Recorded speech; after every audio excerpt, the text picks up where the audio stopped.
Hey guys, welcome back to the Marketing Manifest podcast. And today I have a very, very special guest. It's none other than Abdul. And me and Abdul, we've been collaborating with a lot of projects so far. And I wanted to get Abdul onto the podcast. And finally, we are here. He's an expert when it comes to scaling an e-commerce brand, and whatever brands that you see on the in the industry. Most of the brands has been like Abdul has worked in a lot of bigger brands, I would say, and has scaled those brands to 1 CR, 2 CR in revenue. So, welcome to the show, Abdul. And how are you doing? Thanks a lot, Emil, for a great introduction. Definitely an honor to be invited, and yeah, it's fun to be here. Yeah, Great, great, great. So, Abdul, I just wanted to start. Like, I just want to keep the conversation very candid. So, how did you get into the field of advertising? Like, what was, did you have any plans into getting advertising, or was it accidentally you got into the field of advertising? I think there's a very interesting story behind me getting into advertising. So I completed my graduation in mechanical engineering, which is like way different than what advertising world is. I didn't have any marketing degree, and Mm-hmm. just started off with a normal job. And I stumbled upon this e-commerce, like people were selling products online. I wasn't too much happy with my job, but I was doing it. And once just I took the leap of faith and started e-commerce business, plainly learning everything about it from from YouTube.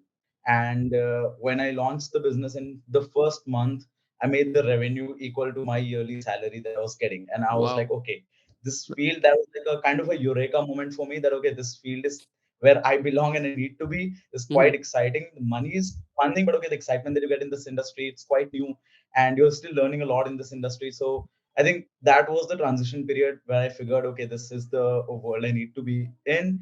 And then, business has a lot of other issues, like, handling operations, Yeah. customer service.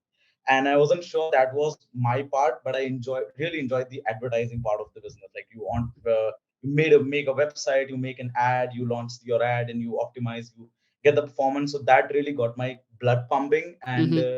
I think because, yeah, so that was the moment where I guess it stumbled across me as an accident, but I'm really glad that it did. Yeah.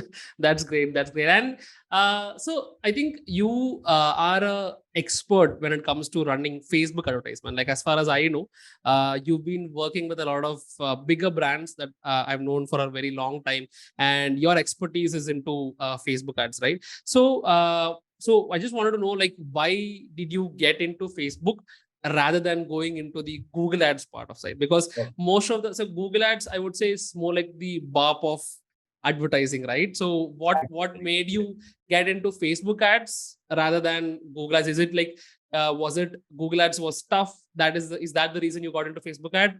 What was the entire story I about? think I think when it comes to Facebook ads, it's more creative based ads. Okay, Mm-hmm. the approach has to be a little bit more creative when it comes to Facebook ad as compared to Google. So that really attracted the left part of my brain. That was one thing, and the second thing was like Facebook ads give you that discoverability that Google Mm-hmm. ads sometimes fails to do. So definitely there might be a lot of Google ads expert might disagree with me, Yeah. but initially when I saw that, okay, what kind of ads are running and which ads are most profitable when you want to start off with, like, your normal drop shipping. And Mm-hmm. all the drop shippers I've known, they start off with Facebook ads, because that's when no one is aware about the product, you go in with the product, you amaze your audience with the ad, your hook and interesting ad, and you get them to landing page. Google, I always felt that, okay, when someone intends to search for that product, that's when you have to come across them as an ad. Facebook Mm-hmm. was more like, okay, just scrolling down and you see a good creative and you click on that. Yeah. So I think the creative part and discoverability part of Facebook attracted me more, and everyone around me was, I guess, doing Facebook ads. So I just was like kind of pushed into it. Yeah. Got it, got it, got it. So I think, as you rightly mentioned, of course, Facebook ads is a pure game of creatives, right? Because I think Facebook in 2023 is not like how it was back in like maybe 3 or 4 years back, right? Today, I think it's purely how the creative works, because I think that creative is the most first touch point when it comes to when you run ads, or even the user interaction. When it comes to the user interaction part, I think creative is the first touch point for a customer, right? Only after the creative is seen, they come into the website, and then they figure out whether to buy the product or not.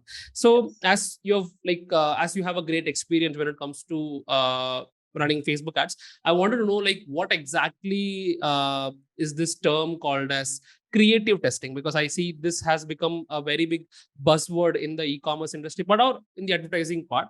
So what exactly is creative testing, and how do you process, or how do you work on coming up with creatives? What's your exact process, so that, because this podcast is being heard by a lot of media buyers who's just beginning their career, and there are also a lot of e-commerce founders who will be listening to this podcast. So I just want you to walk down the entire process of how exactly you need to build a creative. What's the exact process?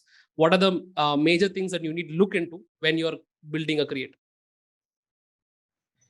That's a very interesting question, and I think it requires a bit of extensive answer. So I'll start off Definitely. with, like, whenever basically you start working with a brand. Currently, I think more than 60-65% of inventory of Facebook and Instagram is video based. So Mm-hmm. I approach more with videos on Facebook or Instagram ads, Mm-hmm. starting off with that. So, like, just coming up with the creative part, that is the first thing. So it comes with tons of research, and like, Mm-hmm. you have a lot of tools. This, like, Ad Creative Bank, you have Unicorn Ads, you have Facebook Ads Library. You just basically any client that you are in, the niche that you are in, and sometimes even out of that particular niche, to just check what kind of ads are working right now in the market. Okay, what kind of Mm-hmm. things people are clicking more, what kind of things are people attracted by more. So just having that solid research, I think, like, Mm-hmm. when you work continuously in the field, you kind of know, okay, what's going on. But I think the coming up with creative part comes with the research. Basically, say if you're working with a jewelry brand, you go ahead and, like, see ads library of more than 20-25 jewelry brands, what they're Mm-hmm. doing, how are they running.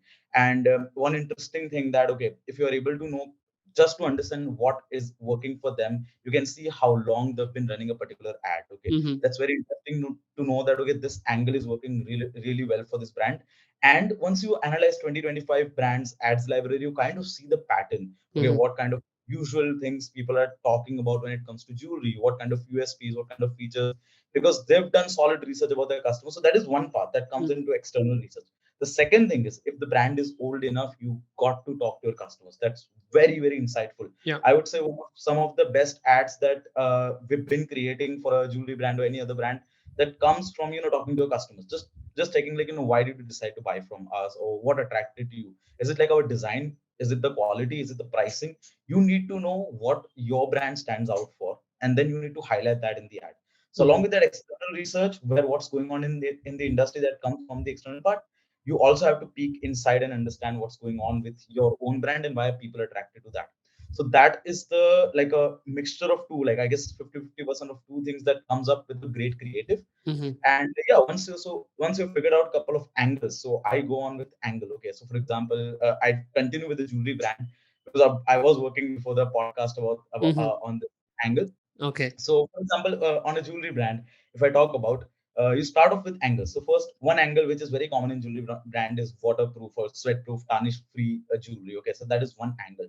Now, you create couple of different hooks around that angle. So hooks Mm-hmm. is like just first 3 seconds of that particular video, which keeps on changing, but the angle remains waterproof angle. Okay, you're talking Mm-hmm. about waterproof in the entire video, but just the angle change, maybe your visual changes, your music changes, your text changes, your Mm-hmm. first 3 seconds changes. Earlier it was a model, maybe now it's a jewelry in the hand. So there are a lot of variations you can do in terms of creative, coming up with creatives. Mm-hmm. Once you have, like, a couple of creatives, say 4 to 5, a batch of creatives, that's when the interesting part comes along, testing the creative.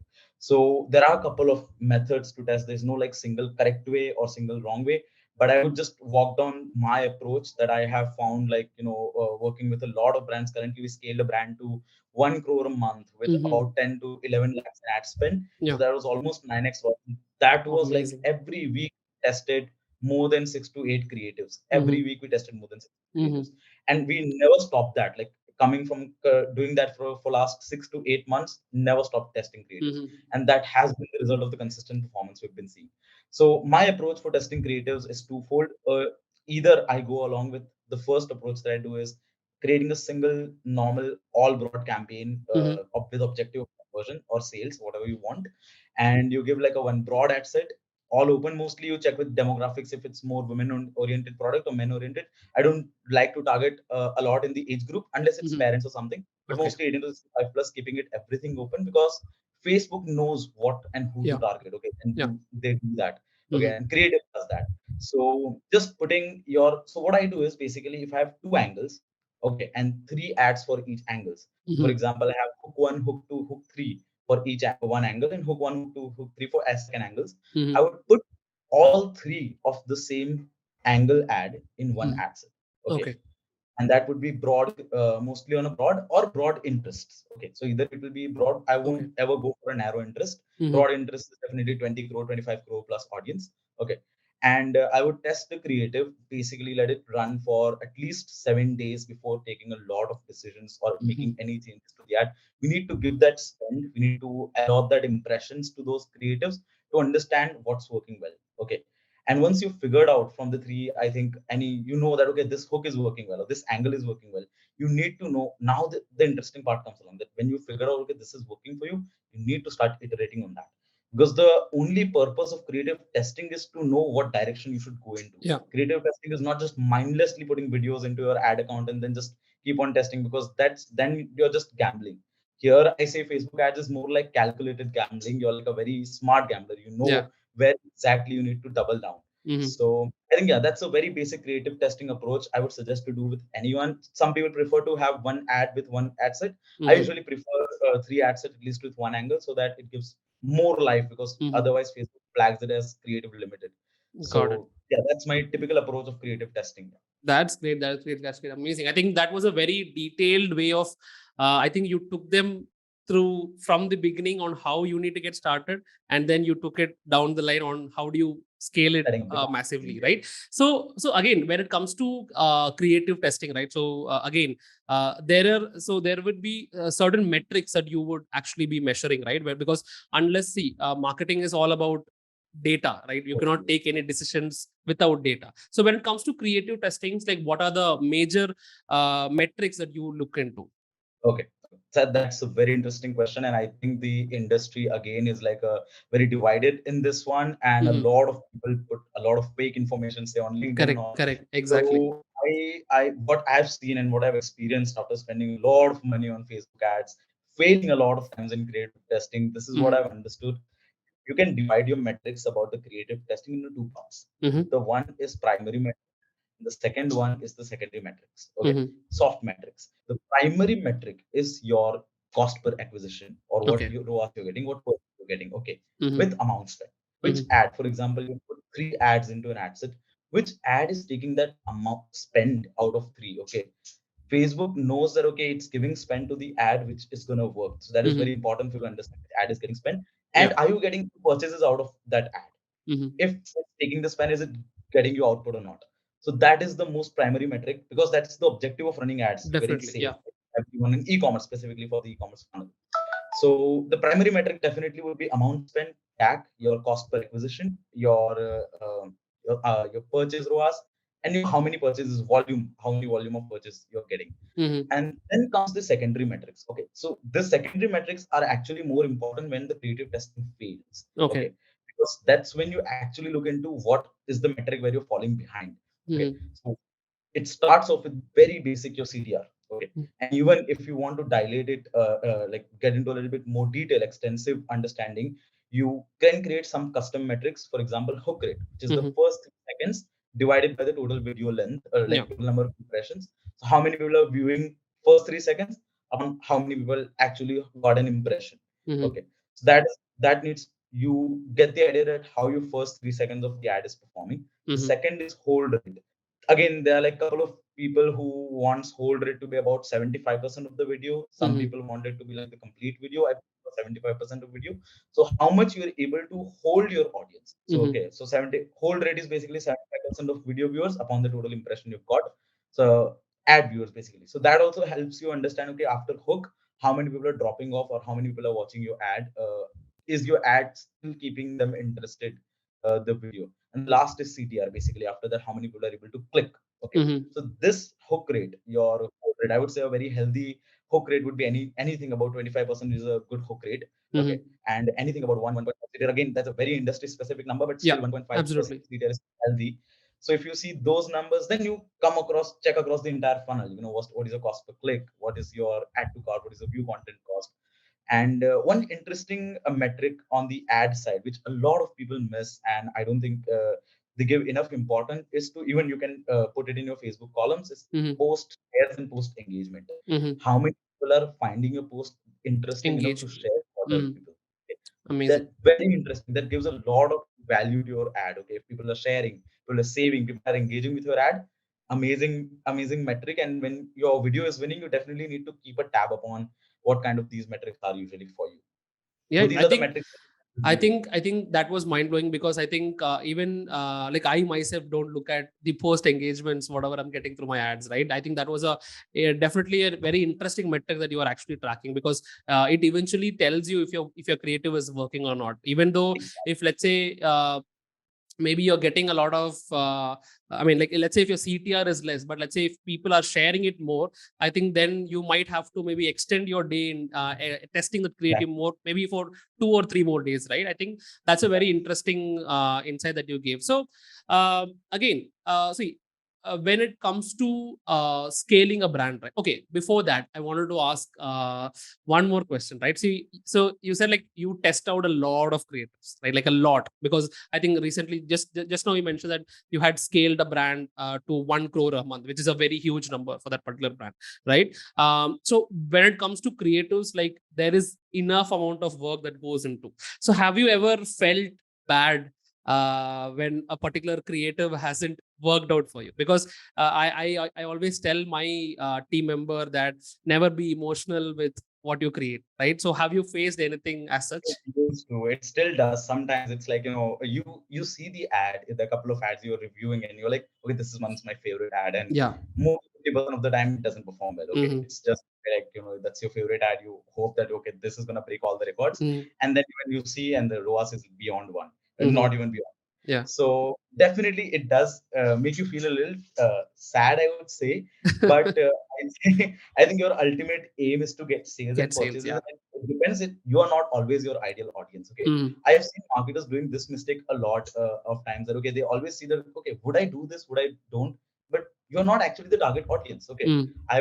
I'm not a sneakers fan. Okay, And so for me, I would not put myself in the position of the target audience and see, will I buy it or not? No, mm-hmm. you're not the target audience. You don't know anything about it, but people Correct. might be getting interested about that ad. Yeah. So that just makes me understand, okay, that if the numbers say ads is performing, you go with numbers. You don't get emotionally Yeah. attached to any ad, otherwise you're going to be sad for Data a is long. everything, right? Exactly, Yeah, exactly. yeah, great. So I'm again, so as you are a scaling expert, right?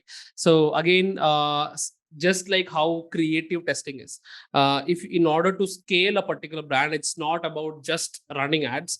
There are a lot more things that need to be done. Let's say if you want to scale a brand to maybe above 50 lakhs or 1 CR or 2 CR, whatever it is, right? When it comes to scaling, it's all about increasing the revenue, skyrocketing the results, right? Again, so when it comes to scaling a brand through Facebook ads, what are the necessary steps that needs to be taken care of? What How does someone, so because there are a lot of marketers who are budding marketers who find this word scaling or media buying really interesting, right? And everybody gets into like, I think it's all about increasing the budgets. On one way, people tell it's all about increasing the budget. You increase the budget, your revenue will go, right? uh, but of course there is an actual process when it comes to scaling a brand, right? It's not about running 30 or 40 campaigns all at once, No, right? not You at can all. also scale a brand even with a very simple ad account structure, right? So Yes. what is your process when it comes to scaling an e-commerce brand? Again, that is an amazing question, because I think that's where the media buyer actually, like, Exactly. as 2023, you've been saying that creative is more important. Your creative testing, anyone can do, honestly. Mm-hmm. I think that's the scaling part of the business, or understanding the metrics of the business to Mm. know when to scale is very important. How Yeah. to scale is very important. So as you said, you don't need 40 campaigns for any kind of budgets. Mm-hmm. Any kind of, like, I have a couple of accounts which goes beyond 60 lakhs or 70 lakhs per month in ad spend. They have 3 campaigns. Mm-hmm. Just that's it. Three campaigns. Interesting. Okay. So currently, like I'll give you the walkthrough about the account that I'm telling you about 1 crore, 1 CR that we did last month itself. We just have 3 campaigns. Okay. So just 3 campaigns, nothing else there. Again, so that is my typical approach, and definitely scaling is not just increasing the budget. You need to 100%. understand exactly how to increase the budget and when to increase, and Yeah. what you need to bet the budget. Okay, Facebook is Mm. all about, like, you're betting, you're bidding, you're auctioning. You need to know what horse you're bidding on to get the maximum ROI for your campaigns, and that is very important because that's the ultimate aim, right? So basically, I think a lot of people get lost after creative testing. Okay, how to scale now? Okay, is it just increasing the budgets, and then they're very scared about increasing the budget? If I do this, will the results go down? And it typically does. Like, okay, so for example, from my side, when I do creative testing and I've found a winner, and how I define a winner is basically I'm getting a CAC of that particular ad comparatively, like, at least 50 to 60% to normal average CAC that I'm getting. Okay, so I'm getting either half, a little bit above half CAC to normal creatives that I'm giving. So that's when, and it has delivered me at least 40 to 50 purchases. So that's when I know that, okay, it has got volume, and still the CAC hasn't gone out of the way. Okay, that's how I know, okay, with this particular ad is winner. Now what do I do? Like, is it just going to increase the budget? It's going to go out of the park? But no, it doesn't happen. Go from 5,000, 10,000, your revenue doesn't double like that. Okay, so I think again, most of the accounts that I audit, they just forget the power of Facebook ads in terms of manual bidding. Okay. So that is the way, if you want to scale a brand, sustaining the ROAS, you need to understand how manual bidding works. Okay. So that is again a little bit more high level part, High but level. just after getting the budget, once you've figured out the winner creative, you cannot go without manual bidding when you want to test, when you want to scale the. All the accounts have been scaling since last, say, 2 years, 1.5 years. Manual bidding has been the biggest part of it. Okay. So my all the campaigns, all the ad account I have, there's one campaign that will always have a manual bidding, and that might be a cost cap, bid cap. Okay. So that is the only short way of scaling the account, and also falling back, like when there's no opportunities available for good revenue, it doesn't spend. So you're So, still so saving up as your ROAS because you may want to be profitable. again, Yeah. so as there are a lot of like beginners who's listening to this podcast, right? Can you also explain like what exactly is manual bidding and what are the different kind of bidding that comes under the manual bidding? Okay. So there, like, firstly, I would start off with the most basic strategy. Bidding strategy is lowest cost strategy. Okay. So there, like, when you do lowest cost and you give 1,000 rupees budget to Facebook per day, the ultimate aim of Facebook on that particular campaign is to spend 1,000 rupees in the day and try to get lowest cost purchases for you. Okay. But the primary objective of Facebook is to spend money. It has to spend 1,000 rupees, and it's very interesting for, like, very good for creative testing, because in creative testing you want to spend money to understand, to buy the data basically. When it comes to manual bidding, you're giving Facebook a particular cost cap. Okay, you're basically giving Facebook a particular number that, okay, if you are able to get me a purchase below this or on this average, only then spend the money, otherwise don't spend my money. Okay, Got it. so that was very interesting, and again, there's a lot of math that goes behind it and how manual bidding is calculated. It's like, I 100%. think, for the sake of the podcast, I have, like, my proprietary sheet created for cost cap on how to bid with cost caps basically. So it has, like, you just need to put your average order value, you need to put a couple of metrics, and it will generate 20 cost cap numbers for Interesting. you. For your audiences who are looking at the, like, this YouTube video, I'm happy to share that sheet with Amazing. I you. think that would be, I think that would be useful for a lot of media buyers who would be definitely looking, like, yeah, feel free to share the link and I'll Definitely. definitely link it down in the description Yeah. for all the people That to is like download it. short way. Yeah. More than I have analyzed more than 25 brands to come up with those numbers of cost caps, and they have never disappointed me, because a lot of people complain that, okay, cost cap is not spending for me. What do I do? Or cost cap starts spend for 2 to 3 days, then stops. Amazing. So all the answers for that particular cost cap question is that in the there in the sheet, and I've shared internally among a couple of my colleagues and friends, and they've been using it and they've been really amazed with the results. So I'll definitely Great, great, push great. it to the audience. Yeah, great. So coming back to the question. So I think now that you have mentioned, so cost cap manual bidding has worked out really well, right? So how has this helped you scale the brand to 1 CR? Like, what was the entire idea over there? Okay. So basically, idea in terms of account setup, I'll walk through in terms of the three campaign setup that I usually follow. Mm-hmm. Sometimes for the client is a little bit, they want to spend a little bit more on top of the funnel. So the approach that I take is one campaign I set up as a creative testing campaign. There, I just test the hypothesis. Okay, for Mm-hmm. example, I've created angles basically to understand what is working for me. Okay, whatever works in that particular creative, I take post ID of those creative. It's very important to take the post IDs because Post you ready. don't want to use the social engagement that you've Yeah. got on the particular ad. If you've got like 200 likes on the ad, it's very important for you to retain that because other people who sees your ad for the first time, they see that okay, it's this many people have commented, this many people have liked, Mm-hmm. it might be something valuable. So that social proof is very important. You always take the post ID from the winner ads, then put Mm-hmm. that in the top cap campaign. So that is second campaign, which is more of scaling campaign, which has most of my top of the funnel spend that goes into it. Okay. So almost 70%, 60 to 70% goes into that particular campaign, and remaining 15-20% goes into creative testing campaign. Mm-hmm. And Baki remaining like 15% goes into your middle and bottom the funnel retargeting campaign, depending on how much budget you've got. Yeah. Mm-hmm. Okay.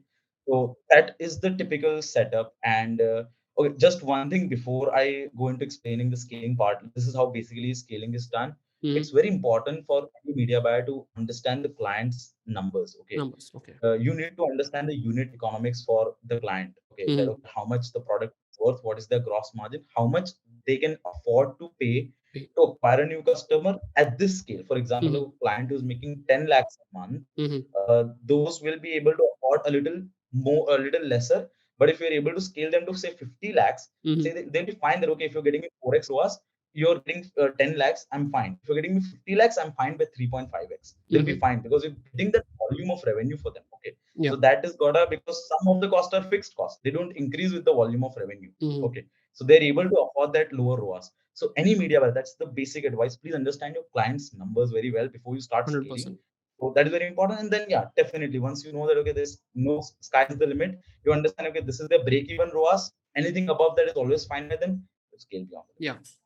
Makes sense. Makes sense. Makes sense. Great. I think that was indeed a well-defined process that you shared when it comes to scaling ads, right? So, have you again? I'm coming back to the same question. Like, have you ever felt bad, or have you ever felt sad when you try to scale a particular brand? Because, of course, there might be. So, you might have gone through a lot of testing. There might be a lot of failures that would have happened in the past, right? It So, happens has most there often than been yeah. has there been a very bad situation where you tried scaling the brand, but it didn't work out, right? Was there A any lot of situation like this? a lot of times that happens more often than you think. Because again, like see, first is you cannot fix the bad product. You need to understand that. Yeah. Okay, once like okay, you know that the product is loved by people. There's something like a unique property about the product, then it will definitely sell. Mm-hmm. But there are a lot of instances when you try to scale and you expect that okay, Facebook will take that spend, you will get that revenue, but it doesn't. It's just some creatives are such that they don't work on scale. Okay, Mm-hmm. that's why creative testing and understanding giving that volume of purchases from creative testing is very important. If you Mm-hmm. start seeing a creative who has got let's just 5 purchases, Mm-hmm. it might not work all the time because that creative has never been tested on a scale at a Scale. higher Mm-hmm. budget. Mm-hmm. You don't know how much volume it's able to get. Mm-hmm. So a lot of learnings happen. I've couple of times, like earlier in my career when I started advertising, I even lost a lot of money for my clients. Mm-hmm. So, but that I guess that was a part of learning experience. Now, like, and I can confidently say, okay, this is the number you should be aiming for. This is the testing you should be aiming for. These are the kind of tests you should do. So I think that comes with an experience. I think like you can go do all the courses and listen to a lot of things. But I think it just the real learning is when you start spending some money on ads. 100%. I That's think when you I completely agree to the point, because media buying is not like you learn a course and then you go spend that budget, and it's all about experiences not at all. Exactly. and the practice that you have, right? It's all about, see, an advocate cannot be a world-class advocate just because he's got an advocate degree, right? He has to get Exactly. cases, he needs to work on it, he has to do a lot of research, and only then time by time he becomes an expert, and then he starts solving cases and wins certain cases, right? I think the same goes with media buying or creative testing as well. And I feel there is no set process when it comes to media buying, or it's all about your experiences, your test and trial methods. Because now maybe you mentioned a particular a process, so it might mean not be the same process maybe another person has been doing, right? 100%. So I think it definitely changes from person to person, and the way they put their logical brain into it and then come up with their own ideas, right? 100%. um No yeah. sure short formula, I guess. Like, and I Yes. think that's what makes you unique. Like, if Yes, everyone's going to absolutely. just do the same thing, then you'd hire anybody. But your Mm-hmm. approach makes you unique, and I think all that matters is you're getting results for your clients. It doesn't Mm-hmm. matter how you're 100%. setting up the campaign. Yeah, Yeah, great. I think, Abhi, so you've also worked as a freelancer, and you're also working in an agency, right? So how has it been so far, like doing freelancing and working in an agency? How has it been? Because I have like few questions to ask in that particular area. So how has it been for you so far? it's one heck of an experience, honestly. It's you have to. I think initially I juggled a lot with timing because you have to Mm-hmm. work for agency clients. You need to, because I think in media buying, most of your time actually is being spent is spent on talking and making your client understand media Mm-hmm. buying, and that's the toughest part. Or sometimes it's like it feels that you're not running ad for the client, you're Mm-hmm. actually explaining media buying to them, and Mm-hmm. it takes like at least on an average 2 months, 1.5 months for that client to trust that look at this Mm-hmm. guy knows what he's doing, and it Mm-hmm. will not bother him. And Mm-hmm. sometimes there's a little bit rough conversation with the client that needs to happen for them to make sense. Okay, you don't know what the platform is. I know what I've been doing for so many years, how Mm-hmm. much money has been spent. So this is how things work. So I think that part of freelancing or working with an agency makes like takes most out of you. Media buying, scaling brands, numbers, it's all a bliss. It's Mm-hmm. amazing. If Yeah, you just take out the client communication part out of it, it's golden. Like everyone it's would be like, heaven. no one would be sad in media buying. Yeah, So, I think you I once you think start seeing the revenue coming up, right, it's more like your blood starts pumping up, right? Oh, okay, something whatever I've done, the campaign is that's working crazy. out. Yeah, Yeah. Yeah, I think I that can pumping. also relate to that feeling, because that is when in our agency also, whenever we scale a particular brand, when we see the results working out really well with the good ROs and things like that, the entire team is happy. And I think this is the common thing that I see in most of the media buyers, right? The Most of moment media buys, they yeah. start The seeing the pumping that, yeah, results, that yeah. So it exciting. also gives you a lot of motivation, because whatever that you've done, it's reaping out the results, right? It's getting the results. It's getting Yeah, the yeah. results. And Avi, so again, so there are tons of brands in the industry, and there are also, as you said, having your own unique way is a way to showcase yourself as an expert in a particular field, and also makes you unique. People, it makes you also clients to come to you, right? Because only when you share your knowledge, share the work that you have done, people come to you. So how has it been for you with respect to your freelancing? Because I see a lot of Facebook ad experts trying to get in the field of freelancing, but the major issue that they face is they don't get clients. And when if there is someone who's just got into the world of Facebook advertising, the initial thing that they struggle with is getting clients, because unless and until they get clients, they don't have a place where they can go and experiment things, or rather they have to put their own money and test out things. But Yes. again, they need to have something to sell, right? So when you started your career as a media buyer, how what was your set process for getting clients, and how did you increase, or how did you get into an agency? So can you share some light on that? Yeah, 100%, 100%. So you're completely right. Like, see, no one hires you without showing your results. Okay, you have Correct. to show something. Okay. Yeah. So for me, it was like, as I said, I started my own e-commerce store, and I generated good revenue in the first 2 months that I've been working. But Mm-hmm. then, as I discovered that operations is not for me. It's more Mm-hmm. into media and advertising, and like overall the creative side is where I thrive. And what I thought, okay, like I can go for freelancing or working with an agency with this particular skill set that I've learned. Okay. Mm-hmm. So my first thing was basically just show my results to a couple of agency friends and anyone who wants to get into media buying. At this moment, I think it's best to start as an intern in an agency. Mm-hmm. That's the best part, because see, no one will is gonna trust you at this moment. Okay, 100%. Yeah. when you are new. So when you go into an agency who needs a media buyer, you know the basics, how to set up. You work under a senior media buyer. You help him execute a couple of things. You learn strategies from them, Mm-hmm. and agency will always get good clients because of their branding, their Mm-hmm. overall trust that if brands put on the agencies. So I think once you do that, at least do for at least 10 to 12 months, Mm-hmm. you you'll gain like immense learning. Yeah. Okay, from like even for me, when I started off with an agency, I worked under a really amazing senior media buyer, and he taught me a lot about scaling. He taught me a lot about understanding how to manage pacing of your campaigns, how to Mm-hmm. generate results. All of that part was very important, and I think that learning is very important for anyone. So don't go just start looking for clients right away, because that's going to take a while. Even if someone trusts you, they might come for 1 month, 2 months. It's not going to last that while. Mm-hmm. Always go for an agency. Agencies are always looking for media buyers. Yeah. I'm telling you, they're always looking for media buyers. So go for an agency, and then once you've got enough experience and results to show, you can definitely go on to freelancing. Got it. Got it. Got it. So, is there any? So, do you? So, how do you? So, get clients? Let's say in your freelancing part, initially you started as an again you started as a freelancer, right? So, how do you used to get clients? So, Like, was it through any medium or was it through yeah. referrals with what So or through your friends? uh, so firstly, as I said, I got the results, and I just sent my results to one of the agency Agencies. Okay. Okay. one of the agency founder, and he saw my results and okay, this is very good. Mm-hmm. And I just asked him if you have any clients who want performance marketing or Mm-hmm. Facebook ads specifically, like if you can send across them to me, it would be helpful, okay, to me. And they did. After like 10 to 15 days, they got a client and they onboarded me, and that Mm-hmm. was my first ever client as a like an agency freelancer working with them. Mm-hmm.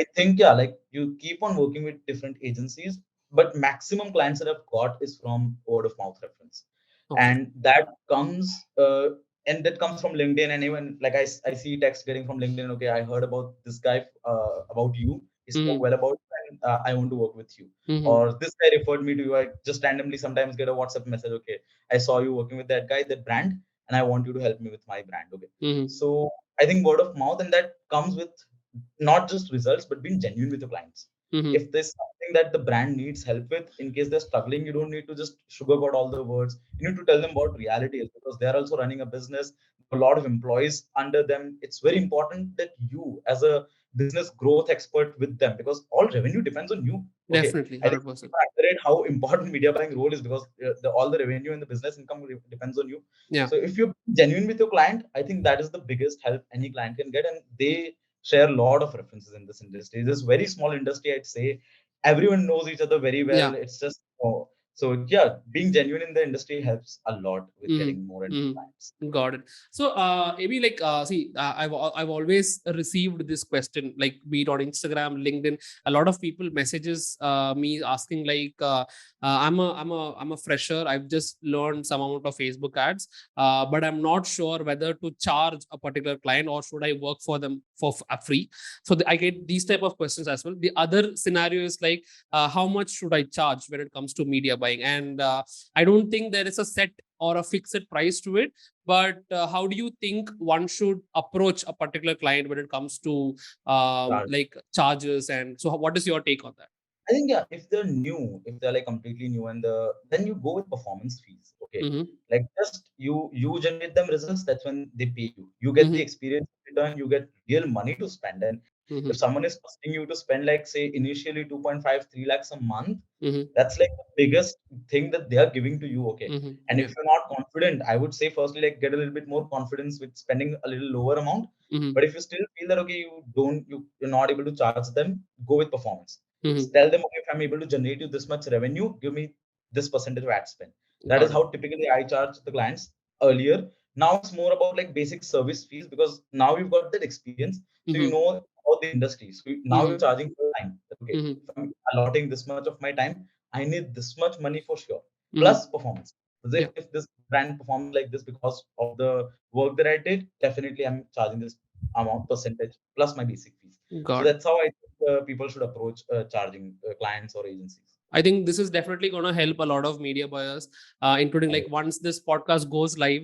I think this is definitely going to give a lot of people a clarity on how exactly they should charge and how they need to convince a particular client to get a particular project. So again, I think we are almost coming to the end of the show, right? So I have a very like a very general question to ask. What do you think, or maybe what are the steps to become a great media buyer from your point of view? Okay. And that might take some thinking, but I think initially patience is important, very important in media buying. So that skill as a virtue Mm, that you get. So like it's a rare combination of hunger and patience both, because mm, your blood should also pump when you're scaling, and that goes in a very high speed. So mm, when things are not working out, you need to be patient and understand the data first. So I think those virtues are very important. Along with that, your genuinity, your understanding of analytics, your understanding of the creative side, a good blend. And I think most of, like, along with like the great, I think most of good media buyers that I meet are also like a good communicator with the client. mm, Okay, they mm, need the client to get into their confidence. Like I've seen earlier, whenever I start with new clients, I always see in the first month they ask the toughest questions. mm, They doubts you the highest. But mm, after working 4 months with them, they are like, okay, we can skip the meeting. You take care of the account. Things are going well. mm, That happens more often than you realize. Okay, so I think that's very important that you are completely genuine, completely good communicator and good explainer about what's happening with the account. mm, And yeah, I think these set of combination of skills is what I think media buying is all about. And I think that's why it's not gonna go away anytime soon, because it's a real good combination of a lot of skills. yes. It's not one thing turning on and off the ads. Yeah. So, but I think yeah, and if you're starting out new, I would advise go into creative strategist plus media buying. Do I not think that's a always. deadly combo, I would say. Yes, 100%. So Yeah. if you're able to do that creative strategy part along with media buying, then there's no stopping you. Great, great. I think that was a very good. I think that was a very good way that you communicated. I think that was a very good answer that you gave, AB. And I think that was the end of today's episode. And I think a lot of people would definitely get a very good insight about how media buying works, how creative strategy works, how creative testing works. And I think AB has given out a really in depth information and valuable content here. Thank you so much, AB, for spending a good amount of time. I think the podcast did really went for a longer period, but I think there's a lot of information that people could actually pick up. Thank you so much for coming into the episode, and I'm definitely looking forward to do such more interesting episodes on the Marketing Manifest podcast. Thanks a lot, Emil. It was really fun to be here. Great, Amazing. great. Thank you, AB. Thank you so much.